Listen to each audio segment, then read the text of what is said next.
Ayan, so dahil umulan kahapon ng hapon, so tinatakpan namin. Ayan o, tinatakpan natin yung ating dragon fruit post at saka pingpong fruit post.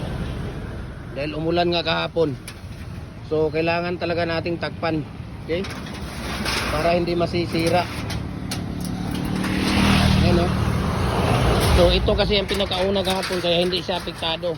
Hanggang doon, hanggang dito. Yung last nila kahapon, nagkosopre ito, nagkadikit ito.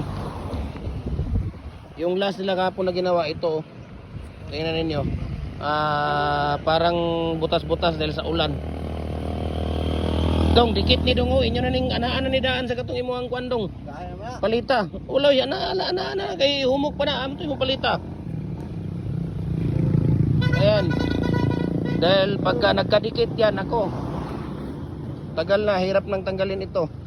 So kung quality ang hinahanap ninyo, dito na kayo sa Gym Hardware, Kukulamber Concrete Products, Kanituan Branch, near Bulao Bridge. Ayan o.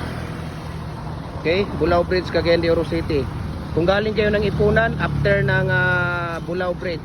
Pag galing kayo ng Kanituan or SM Uptown, before ng bridge ng Bulao, nasa kaliwa, ayun o, makikita ninyo. Anaan dong, kaya ron nilin mo kahi. So we can ship nationwide sa ating mga molders, no, walang problema. Just private message to me para mabigyan ko kayo ng mga price list at saka shipping details. Ayan, di ba? Ayan o. Pero okay naman yan. Yung ibabaw lang pangit sa tingnan kasi nga medyo butas-butas, ano, dahil sa ulan. Pero okay naman siya. Diba? Kailangan mo talaga takpan.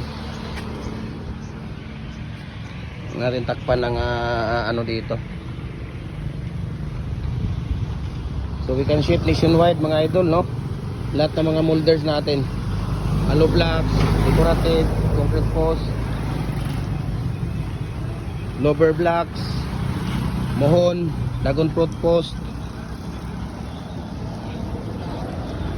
baluster, decorative. Ayan.